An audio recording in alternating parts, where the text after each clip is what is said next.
pâine, îți dă o haină, îți oamenii lui Dumnezeu.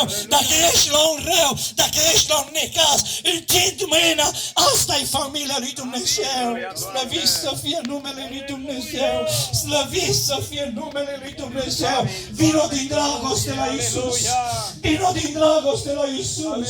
Mai văd aici o femeie, nu știu, dragii mei, poate aici în satul ăsta nu-s mulți pocăiți, dar poate aveți în neamuri părinți, frați, surori, în alte sate care se roagă pentru voi, dragii mei. În această zi, Aleluia! în locul acesta Dumnezeu a făcut o scăldătoare. Mai sunt acolo suflete. Dumnezeu ți-a dat două mâini. Nu uitați, ți-a dat două mâini ca una să o ridici pentru El. Aleluia! Vine o zi, dragul meu și draga mea, când vom sta în fața lui Dumnezeu și vom răspunde înaintea Lui.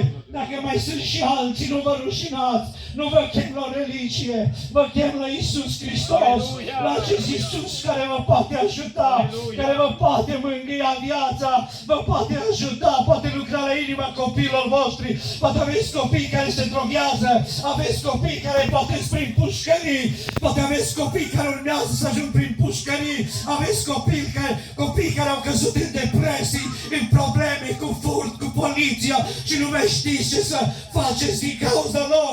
În ziua aceasta ați venit la sursă, unde îl puteți implica pe Dumnezeu în viața copiilor, în viața familiei, în viața celor dragi. Mai este cineva? Înainte ca frații să întreabă pe ăștia care au venit și au îngenunchiat, doar atât vreau să întreb pe tânărul ăsta și apoi frații să meargă mai departe. Câți ani ai? 13. Domnul să te binecuvinteze. La vârsta de 13 ani, nu? S-a dus Iisus, mi se pare, la 13 ani Iisus, știți ce a făcut? O predica la oameni ca și mine, ca și frat și a zis, eu sunt în casa tatălui meu. În această zi, la vârsta de 13 ani, permite să-i întreb și numele. Cum te cheamă? Hamza Cristian Ștefan. Ștefan, eu rămân la Ștefan. Știi că numele tău este din Biblie? Părinții tăi ești pocăiți? Nu ești pocăiți. Dar atunci când i-a spus numele, a știut ce înseamnă numele ăsta, de unde vine numele ăsta Ștefan? Era primul martir din Biblie. Primul bărbat care a fost omorât din cauza lui Hristos, din cauza Evangheliei. Acest Ștefan, cu vârsta de 13 ani. Eu vreau nu să-i pun întrebare, pentru că vreau să vă spun discernământul, să știți, dragii mei, frați și surori, că noi nu suntem niște oameni ca să botezăm copiii. La vârsta de 13 ani e vârsta cea mai frumoasă când să vii la Iisus Hristos. De ce? Pentru că la 13 ani, dacă fumează, știi ce zic oamenii? Nu-i bătrân. Dacă se droghează, nu-i bătrân.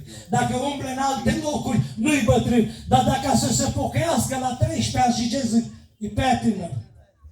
Dacă se fumează și să bea și să spargă casa și să intră și să facă alte lucruri, nu el, alții la vârsta lui, nu-i tânăr? Și atunci, la vârsta de 13 ani, a înțeles ceva, că Iisus îl iubește. Dumnezeu să vă binecuvinteze. Vă rog frumos, luați-le mărturie, cum știți dumneavoastră că aveți obicei. Haideți că ne rugăm. Ne rugăm că timpul este scurt și trebuie să ajungem la apa botezului și mă rog ca toți aceștia care sunt aici, nu știu când se vor hotărâ pentru botez, dar aș vrea să le văd îmbrăcați în haine albe, ca cerul să se bucură, pământul să se bucură, noi cu toți să ne bucurăm. Uitați o sărbătoare așa de frumoasă este în locul acesta. Cerul se bucură în această zi. Cerul se bucură nu numai pentru cei doi, dar și pentru voi. Dumnezeu din cer să vă binecuvinteze. Ne rugăm Domnului și ne rugăm pentru toți. Încredințăm în mâinile Domnului. Haideți să ne rugăm, haideți să facem. Hai, Gianni, Sorin, haideți să facem. Domnul oștirilor, Doamne, în locul acesta, Doamne, deschide cerul.